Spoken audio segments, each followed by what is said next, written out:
Hello नमस्कार, welcome to Kargil news India में आस्था शर्मा। तो आइए आज की बड़ी खबरों पे नजर डालते हैं।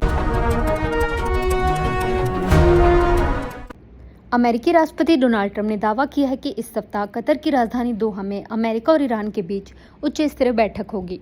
वहीं ईरान ने ट्रंप के इस दावे को खारिज करते हुए कहा है कि आने वाले दिनों में अमेरिका के साथ किसी भी स्तर की कोई बैठक तय नहीं है।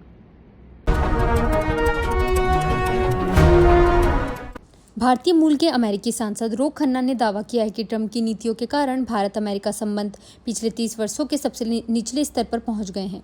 उन्होंने कहा कि चीन दौरे के दौरान भारत के राजदूत ने उन्हें बताया कि दोनों देशों के बीच पीढ़ियों से बना भरोसा अब टूट चुका है। अयोध्या में कांग्रेस के प्रतिनिधिमंडल के दौरे से पहले उत्तर प्रदेश कांग्रेस अध्यक्ष अजय राय को पुलिस ने नजरबंद कर दिया। कांग्रेस का कहना है कि प्रतिनिधिमंडल भगवान राम के दर्शन और आशीर्वाद लेने जा रहा था, जिसकी जानकारी पहले ही प्रशासन को दे दी गई थी।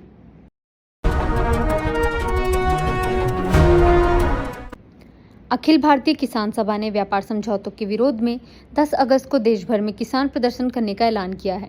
साथ ही संगठन ने 28 जुलाई को दिल्ली में होने वाले संयुक्त किसान मोर्चा के राष्ट्रीय सम्मेलन में शामिल होने का भी फैसला लिया है।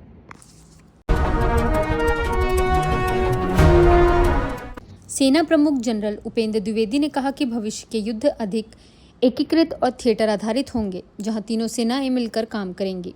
40 वर्षों की सेवा के बाद 30 जून को सेवानिवृत्त हो रहे जनरल द्विवेदी को साउथ ब्लॉक में औपचारिक विदाई और गार्ड ऑफ ऑनर दिया गया।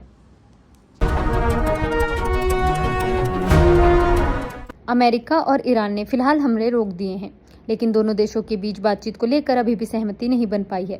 वहीं पाकिस्तान ने दावा किया है कि दोनों देशों के बीच वार्ता 30 जून से फिर शुरू हो सकती है। अमेरिका से निर्वासित किए गए 146 वेनेजुएलाई नागरिकों को लेकर मियामी से उड़ान रवाना हुई थी, लेकिन भूकंप आने के कुछ ही घंटों बाद इनमें से 100 से अधिक लोग लापता बताए जा रहे हैं।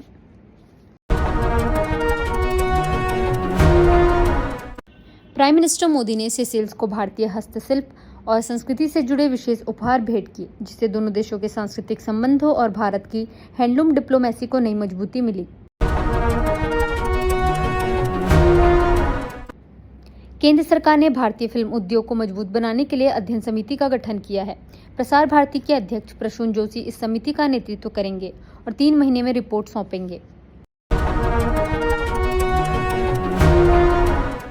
मुख्य चुनाव आयुक्त ज्ञानेश कुमार ने कहा कि भारत दुनिया के लोकतांत्रिक देशों में सबसे पारदर्शी और विश्वसनीय चुनाव कराता है। स्वीडन में मुख्य न्यायाधीश सूर्यकांत ने कहा कि न्यायालयों को संविधान की सर्वोच्चता के सजग प्रहरी के रूप में अपनी जिम्मेदारी निभाते रहना चाहिए। मुंबई अहमदाबाद बुलेट ट्रेन परियोजना से क्षेत्रीय संपर्क, रोजगार, निवेश और आर्थिक विकास को नई गति मिलने की उम्मीद है। राजस्थान के कोटा में मुकुंदरा टाइगर रिजर्व के नीचे बनी देश की पहली 8 लेन एक्सप्रेसवे टनल जल्द शुरू होगी, जिससे दिल्ली मुंबई एक्सप्रेसवे को बड़ी सुविधा मिलेगी।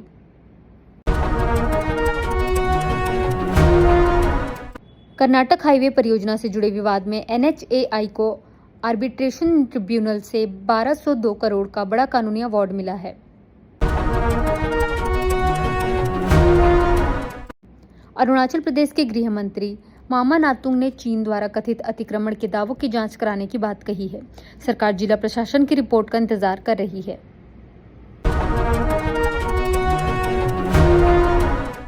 अयोध्या राम मंदिर दान विवाद को लेकर बीजेपी में राजनीतिक असर की चिंता बढ़ गई है।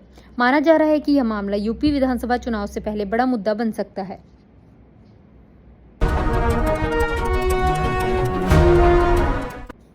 कांग्रेस अध्यक्ष मल्लिकार्जुन खड़गे ने VBG रामजी एक्ट पर सवाल उठाते हुए कहा कि इससे राज्यों और किसानों पर अतिरिक्त आर्थिक बोझ पड़ सकता है। शिवसेना के MLC सचिन अहिर के शिंदे गुट में शामिल होने पर एकनाथ शिंदे ने कहा कि तकनीकी रूप से दोनों पार्टी एक ही हैं।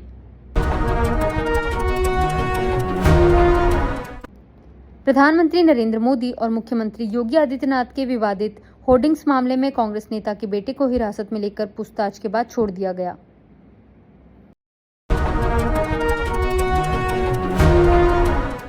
कोलकाता पुलिस पूर्व संपादक के पासपोर्ट आवेदन की दोबारा समीक्षा करेगी।